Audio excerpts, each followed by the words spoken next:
Hi, my name is Elizabeth Bergeron, and I'm so happy to be here today to talk to you guys. I'll start by presenting JA Quebec. So, JA Quebec is a nonprofit organization that focuses on giving young people tools to manage finances and budget, as well as prepare for the job market and start a business. So I'm thrilled to be here today to present this video in collaboration with JA Quebec, to share my experiences and what I do, and also today's topic for me. So my name is Elizabeth Bergeron. I studied in Quebec. I studied at high school in Howard S. Billings in Chateauguay. I went to Marianopolis College in Westmount, and then I went on to do my actuarial math and finance degree at Concordia. And other than that, in terms of education, I've been studying for my exams with the SOA, which is the Society of Actuaries. So those are professional exams that you do to become an actuary. So I'm on my way there, but I'm not an actuary yet. Other than that, my career path is to be an actuary. So like I said, I'm studying towards doing those exams and becoming one. So my short-term goals are to become an associate of the Society of Actuaries. There's also a Canadian association called the CIA. So once I become an actuary, I'll be a member of the CIA, which is the Canadian Institute of Actuaries. So those two, I'll be trying to join both of those associations. And in terms of my job, I work at Mercer, which is an HR consulting firm, and I do multinational client work. So I work with multinational clients that have footprints in countries all over the globe, and I work with them to on their benefits plans. So I do I'm part of the multinational client segment, and then this branch of that is global consulting. So I help clients kind of deal with their benefits plan all over the world. So my question today is going to be, how do you recognize a scam online? And so I'm first just going to start by defining what a scam actually is. So a scam is kind of anything that is trying to deceive you or fraud you into doing something, or to get your personal information from you.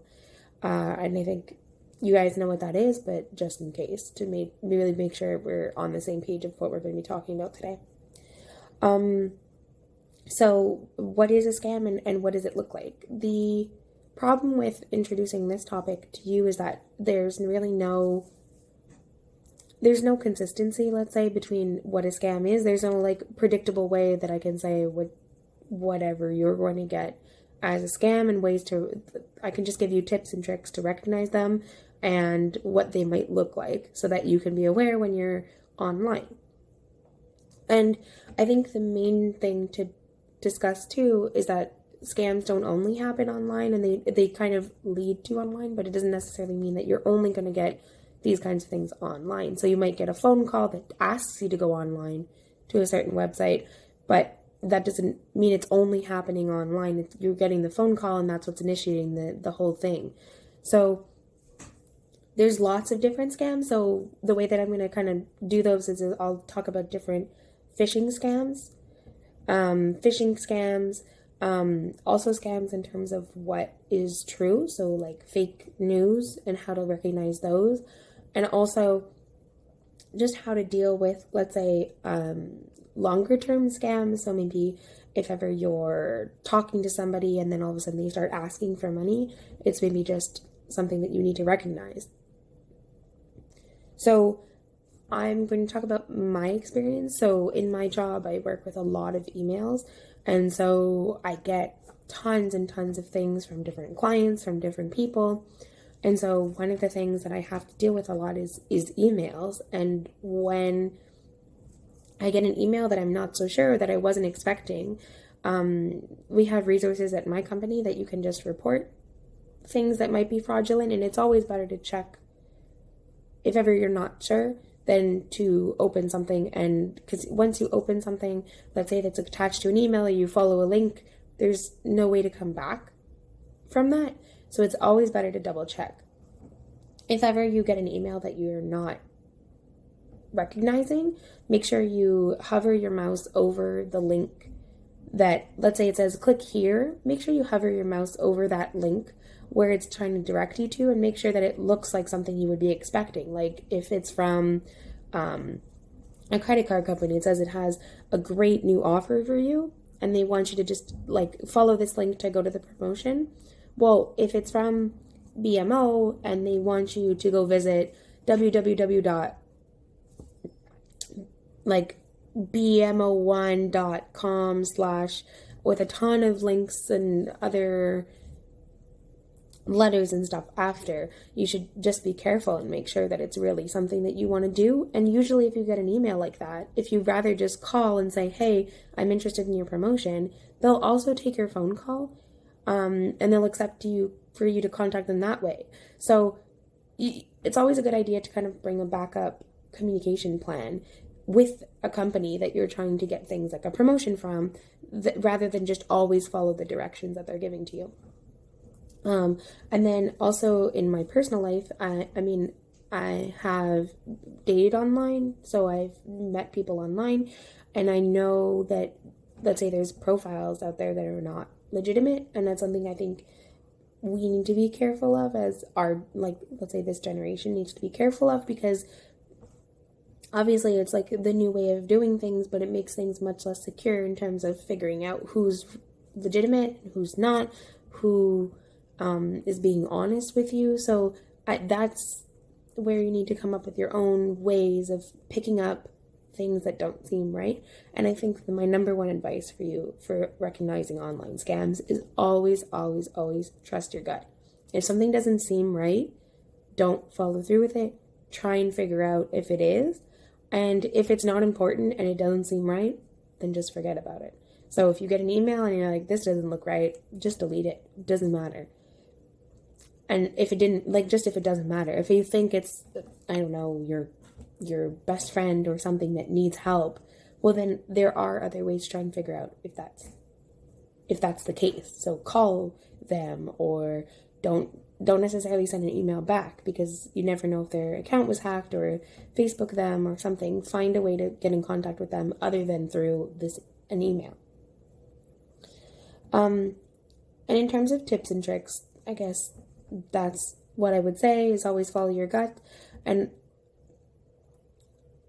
I would try to kind of just share one experience that I had, which is that I had somebody call me and tell me that they were from BMO, and that they wanted me to take advantage of this great offer, and I could get free scam protection and everything like that. So they prey upon your fear of getting scammed. And then they told me that they needed me to send an email. But what didn't seem right is, well, BMO, I'm already a customer. And she recognized that I was a customer. And then she said, oh, I just need you to go online and send me, like, give me your email. And then I was like, well, why would you need to have that information? And she seemed totally fine. There was no, like, indication that she was in a call center or anything like that. She seemed totally normal, let's say. And I think that's the biggest thing now, is that people that seem totally normal pull these things on people that are normal, like whoever's watching this video and me. So I think that's something you need to be careful of, is that people that are just like us are participating in these things.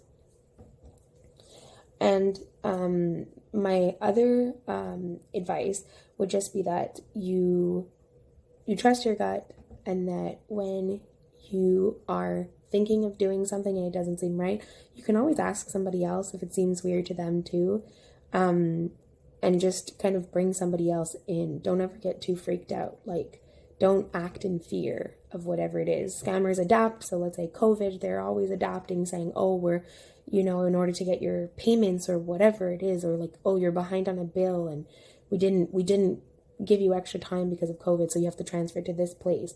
They always try and take advantage of fear and stress and putting a time pressure. So kind of just relax.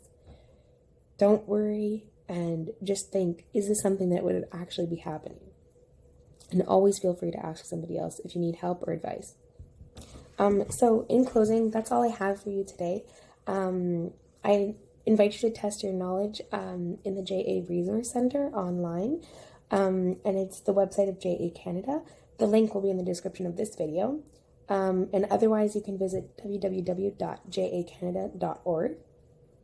So thanks for watching and participating, and other videos will be posted on JA Canada's website ongoing. So just remember that everything's going to be okay, and I hope you know now how to recognize a scam.